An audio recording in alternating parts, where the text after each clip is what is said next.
5 seconds.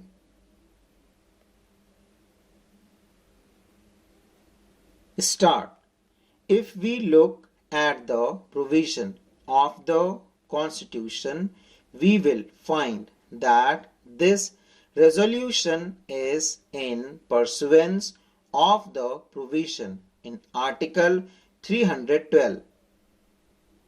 According to sub-article 2 of the same article, we have now the Indian Administrative Service and the Indian Police Service, which according to the sub-article are deemed to have been created by Parliament.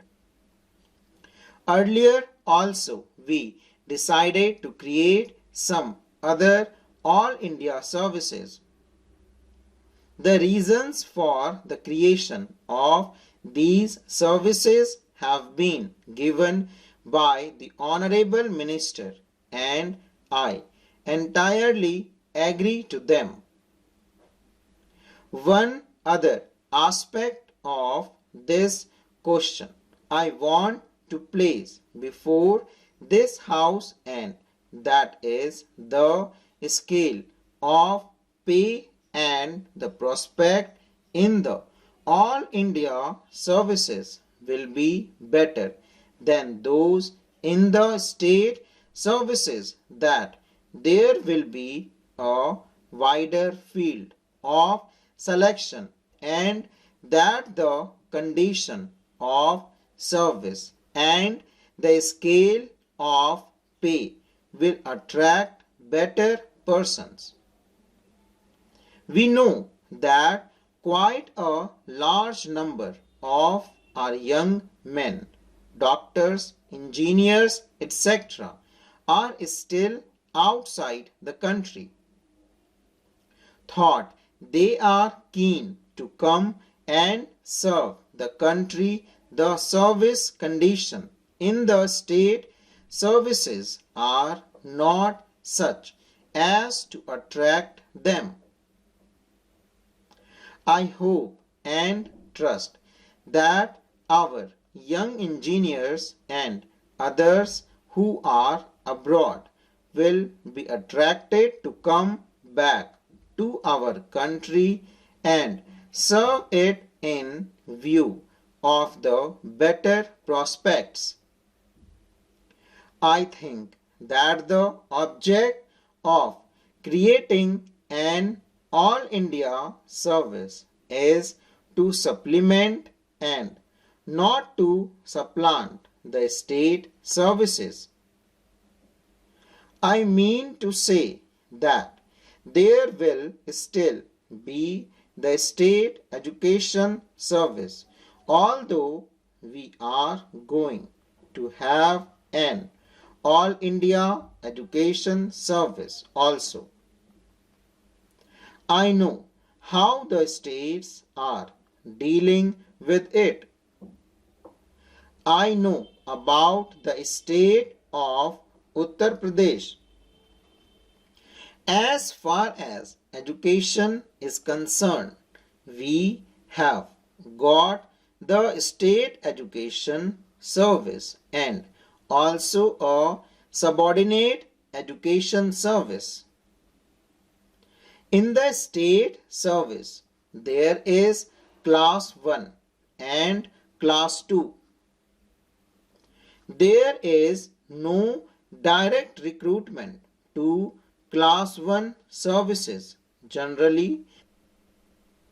Therefore, when we are going to create an All India service, I think the first question which will come up before the government will be as to which of the personnel of the state services are fit enough to be absorbed in the All India service. I find that the Honorable Minister has suggested that there might be a proportion of 33% reserved for promotion.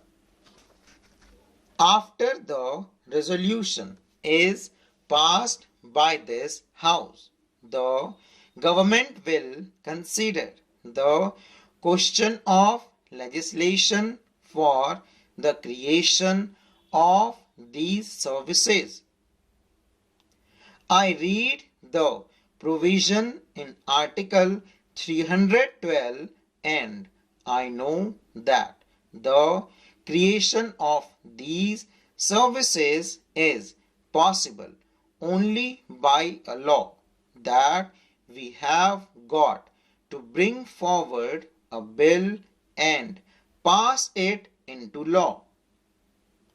But as far as the conditions of service and all other things are concerned, they are also to be regulated by Parliament. Therefore, my suggestion is that these things should be determined by rules made under the proposed Act, and the authority to make the rule should be delegated to the government in that respect, so that after everything has been gone into, a proper decision is made both in regard to the conditions of service and also the proportion for recruitment, for direct recruitment and by promotion. I have seen executive officers working in the states drawn both from the IAS and the provincial executive service. Normally, IAS officers are deputed to the states and during their posting they are under the control of state. They are posted according to the recruitment of the state. I think the state same principle will be followed in regard to these all India services also. But it will be desirable that officers serving in one state should not be allowed to remain there for a very long period. They should be taken back from the state and given to the another state, or they may be allowed to work in the center. But as far as the administrative control of these officers is concerned, that will be with the states.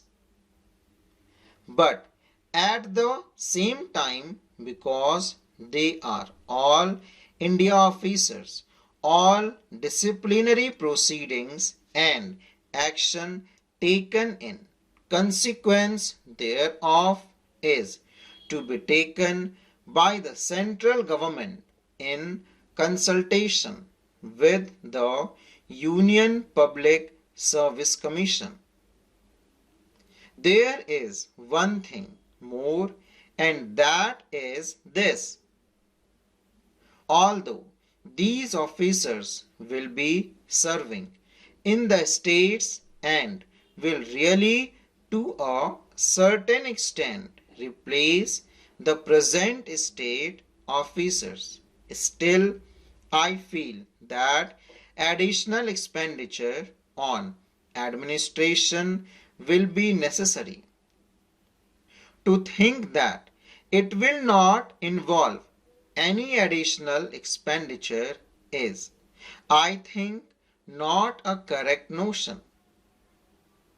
The finances of the state being what they are, all the elastic resources, and with us at the center, it is not possible for the state to bear any further burden.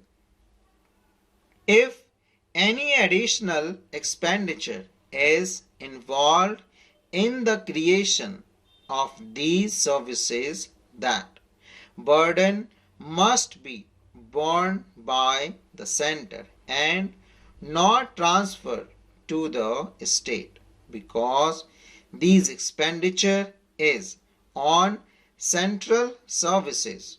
Full stop.